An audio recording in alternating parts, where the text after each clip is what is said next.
يربوا ولاد يعرفوا بقى يربوا ولادهم ازاي، الام تربي ولادها ازاي، يعني ايه اللي بننادي بيه النهارده؟ طيب تصدقيني لو قلت لك، وارجو الا يكون هناك ظنا من ان ناخذ دفه الحديث الى مجرى اخر، وهو ان نمط العلاقه داخل الاسره في اي مجتمع هو رهن بنمط العلاقه بين الحاكم، يعني العلاقه الموجوده في النظام السياسي. فاذا كان النظام السياسي هو نظام استبدادي، هو نظام لا يسمح بالاخر، لا يسمح باقامه علاقه سويه مع الاخر، يقيد الاخر، يقهر الاخر، هذه العلاقه تتواصل ايضا داخل الاسره وداخل المنظمه وداخل المدرسه وداخل المؤسسه، فتكون العلاقه فيها نوع من الاستبداد، فيصبح الاب هو المستبد داخل الاسره، ويصبح المعلم مستبد داخل المدرسه، ويصبح المسؤول في المصلحه الحكوميه مستبد على الزملاء، وبالتالي تتوالى سلسله من الاستبداد او مراحل وتراكب من الاستبداد تمارس على الشخص. وبالتالي احنا بنقول انه احنا بعد ثوره 25 يناير، بعد ان وضح تماما ان الاستبداد يؤدي الى ضعف النفوس والى هشاشه الاوضاع في العلاقه واشياء كثيره جدا غير مرضيه على المستوى الانساني، فنقول ان بندعو الاسره الى ان تكون الديمقراطيه هي اسلوب داخل الأسرة في التعامل، المشاركة، التشارك، الشعور بالوحدة، الشعور بأن الأسرة كيان يجب الحفاظ عليه، يجب أن تقدر، يجب أن يكون هناك مساواة في التعامل مع الأبناء، لا يجب أن يكون تمييز في التعامل مع الأبناء، يجب أن يكون هناك نوع من التعاون داخل الأسرة، يجب أن تكون الأسرة وحدة واحدة، يجب أن نعترف يعني الأب يعترف كثير جدا. احنا أسرتنا أول حاجة أن الزوج أحيانا في بعض الطبقات وبعض الفئات لا يعترف بالزوجة ولا يعترف بالأنثى ولا يعترف بالبنت ولا يعترف بحق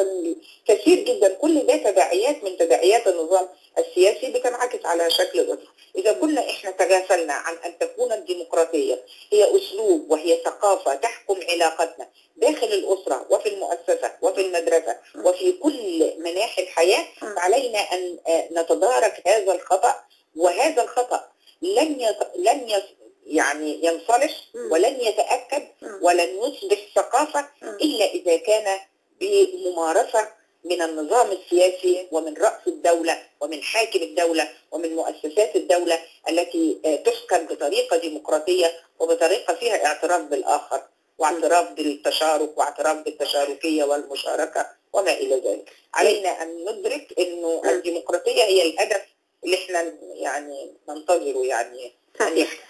ايوه طبعا. دكتوره ثريا عبد الجواد، الحقيقه استاذ علم الاجتماع، الحقيقه احنا بنشكر حضرتك واسفين على ازعاجك، احنا فاجئناكي بالتليفون حقك علينا، ولكن احنا سعدنا بوجود حضرتك معانا عبر تليفون اذاعه صوت العرب.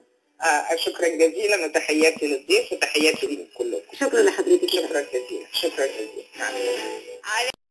طيب انا هبتدي بكلمه استثناء، لان الدكتوره ثريا تكلمت عن الاستثناء في التاريخ، يعني ان يوجد حوادث، وده اللي احنا كنا بنؤكد عليه، ان مش كل حاجه في مصر القديمه كانت عظيمه، والمجتمع ده ما كانش مجتمع فاضل، لانه لا يوجد مجتمع فاضل، لا يوجد مجتمع فاضل 100%، اكيد هيبقى فيه شخص شرير او كذا، او شخص مش عايز يمشي على النظام اللي محطوط له. صحيح. تمام.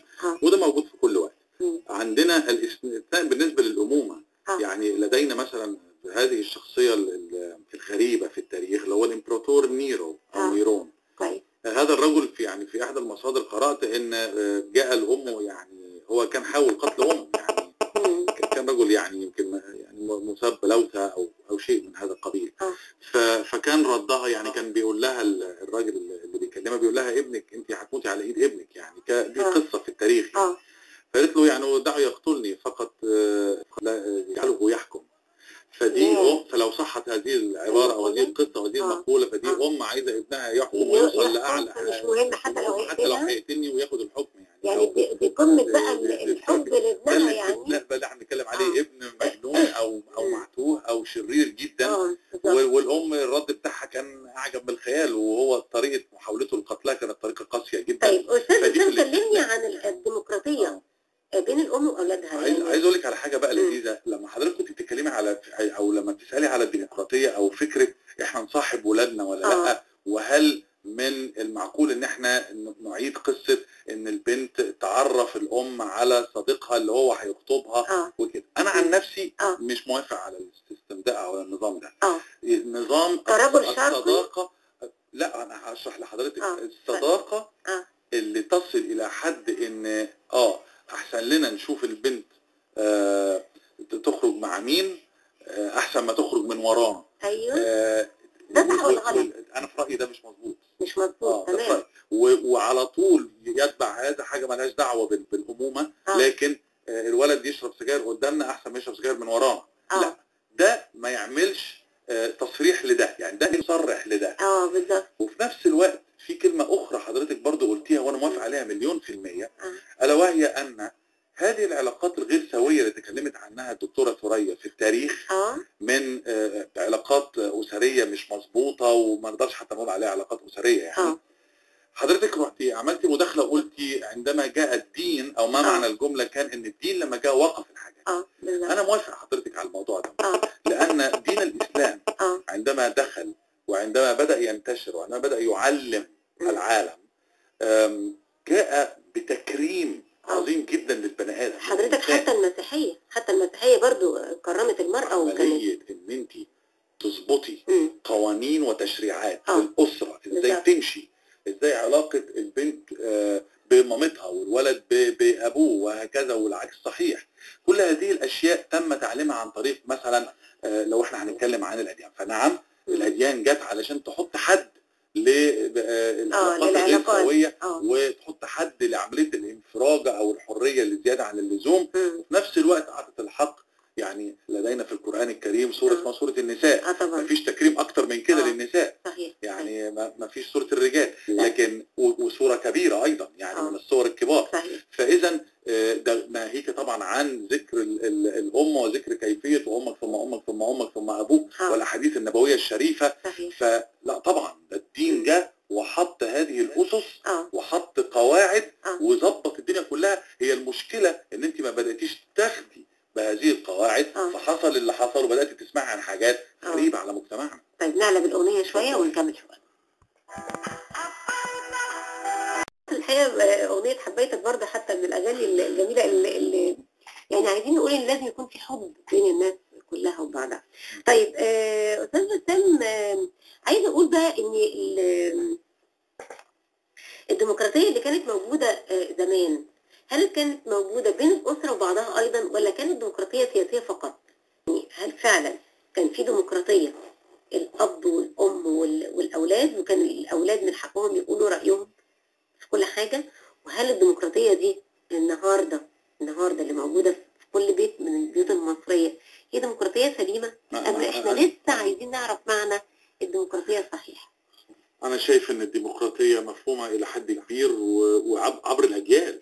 أنا هنا يعني زي ما بتهم جيلي زي ما بتهم الجيل الأصغر مني أو الأكبر مني يعني. في بعض الأحيان بناخده شوية الديمقراطية إلى النطش الأعلى، فبتتحول فكرة الحرية إلى فكرة التجاوز، ونخرج من التجاوز زي فكرة السخرية، زي فكرة النكتة. النكتة حاجة جميلة جدا، بتعدي الخط الأحمر اللي محطوط، وأيوة في خطوط حمراء، وأيوة المفروض بتعدي الخط الأحمر بسبب الديمقراطية. هي بسبب الفهم الخاطئ للديمقراطية. تمام. نعم، لأن كلمة الديمقراطية في حد ذاتها هي إن أنت بتعبر عن رأيك. طيب تفتكر إحنا محتاجين فعلا للدروس نفهم يعني إيه ديمقراطية؟ بالظبط كده. ده هذا تعليق بامتياز، لأن لولا إن أنت اديت الفرصة للآخر إن هو يعبر عن رأيه ما كانش هيحصل بقى التقدمات. يعني إحنا لدينا نساء مثلا، كل إن إحنا بنتكلم عن الأم وبنتكلم عن النساء بوجه عام. تعالي أعرفك على شخصية أنجزت إنجازات لو ما كانتش هذه السيدة في التاريخ واخدة حقها ما كانتش هتقدر توصل لده. يعني عندنا شخصية اسمها فاطمة الفهري. شوف الاسم ده كم واحد يعرفه؟ قليل جدا. ومع هذا انا بقول لك هذه السيده باسمها دي ده المفروض يتحط في اول كتاب في المدرسه وانت عندك 7 8 سنين. فاطمه الفهري هي بنت محمد بن عبد الله الفهري، وهي انشأت وشيدت جامعه بتتكلمي في 841 ميلاديه. انشأت جامعه اسمها جامعه القرويين، هي في فاس في المغرب العظيمه. وهذه الجامعه كانت من كتر ما هي بتدرس القرآن وبتدرس رياضيات وبتدرس علوم طبيعيه وبتدرس ادب وبتدرس نقد وبتدرس كذا. من كتر ما بقت مشهوره جدا وعظيمه جدا والطلب عليها زاد جدا، حطوا شروط للقبول، قرن بين الشروط دي وبين الشروط بتاعتنا اليومين دول. لازم تدفع 100,000 وتتبرع بربع مش ايه والكلام ده كله. لا، الشروط ما كانش لها دعوه بده خالص. الشروط: 1، حفظ القران الكريم كاملا. نمره 2، لازم تلم المام جيد باللغه العربيه. وما كانش في رسوم. هذه الجامعه بلا رسوم. هي بعلم. بالعلم. انت كان عندك اعانات سكن واكل وماديات للطلبه. فهذه السيده فاطمه الفهري انجزت هذا الانجاز لولا انها كان اخذت فرصتها في التعبير عن اللي عايزه تعمله. عندنا مثلا هذه العالمه ستيتة المحملي. هذه السيده كانت عالمه في الرياضيات، وهي من سيدات المسلمين اللي تبوأوا حاجه عاليه جدا. فاذا هذا الدين واتباع التشريعات اللي احنا قلناها ارتقت بالمرأة ليها وضعها من زمان. يعني ست الشام، هذا الشام، هذا المكان الجميل. ست الشام ديت اخت صلاح الدين الايوبي. اقري عن هذه السيده واقري عن انجازاتها. انجازات كبيره. هي تشيد الزوايا والخنقوات، وكانت سيده بر وكانت سيده خير وكانت ناشطه. طيب اعظم ام في التاريخ العربي؟ ده سؤال ده انت لازم هتحددي بقى الاجابه عن هذا. يعني في مصر القديمه هتختلف باختلاف اللي هتكلميه. يعني الباحث في الاثار او في البحث في التاريخ اللي هتكلميه او مش هتكلميه، انا بحب دي، انا بحب دي. انا شخصيا معجب جدا بشخصيه إياح. إياح يعني قمر، وحتة يعني راضي او سعيد او في سلام. القمر راضي، القمر في سلام، القمر سعيد. إياح ابنها احمس ابن القمر، إياح. وبيقول اثنوا على سيدة البلاد، امدحوا سيدة البلاد. هي التي جمعت الفارين. ما هي كانت موجودة ايام هجوم الهكسوس وغزو الهكسوس، فهي قادت البلاد في وقت صعب جدا، وخصوصا بعد ما جوزها الملك اتقتل في حروب الهكسوس. طيب اسمعي يا استاذة سماحة، النهارده عشان نقول اعظم ام او الام المثالية بيبقى في بعض الشروط. هل نقول انها الام المثالية دي ترجع لانها مثلا ام ما تزوجتش بعد ما زوجها توفى، ولا ام ربت ولادها عن فقر شديد جدا وربتهم وعلمتهم، ولا نقول ام برضو غنية ومبسوطة ولكن عرفت تربي اولادها تربية صالحة؟ يعني ايه هي نقدر نقول ايه يعني الاختيارات او المواصفات اللي نقدر نختار عن طريقها الام المثالية؟ كل اللي حضرتك ذكرتيه دوت في منظومة الام الرعوم. اضيف على ده الام التي نجحت بامتياز في جعل العلاقة بينها وبين الأسرة كاملة من أولاد وبنات وزوج وكذا. طبعا بتقسيم اهتمام عالي الكفاءة، علشان ما يبقاش فيه اهتمام بالزوج على حساب الأطفال أو العكس صحيح. احنا لدينا هذه المشكلة ان عندما يأتي الطفل الزوج بي شوية وكده. لا، احنا مش عايزين دي. ولكن لو انت هتسألي اي رجل في الدنيا دي كلها مين اعظم ام في التاريخ العربي او مين اعظم ام في التاريخ، هيقول طبعا اللي انا هقوله دلوقتي هي امي. وانا كمان عايزه اقول لك ان اعظم ام في العالم كله هي امي. الحقيقه امي سوزان حبيبتي. الحقيقه احنا كده تقريبا وصلنا لنهايه برنامجنا، ولكن قبل ما ننهي الحلقه عايزاك تقول لي نصيحه اخيره لكل ام. الحقيقه النصيحه دي ممكن تكون استوعبتها من خلال قراءاتك في العصور القديمة والعصور الحديثة بإنجاز كده. جملة واحدة لو يصح لي ان انا اقول حاجة اشارك بيها في عيدها الجميل، عايز اقول جمعي كل هذه المواصفات اللي احنا ذكرناها، حطيها في بوتقة واحدة، امزجيها كلها وخلي طعمها حلو لأسرتك. فعندما تسقي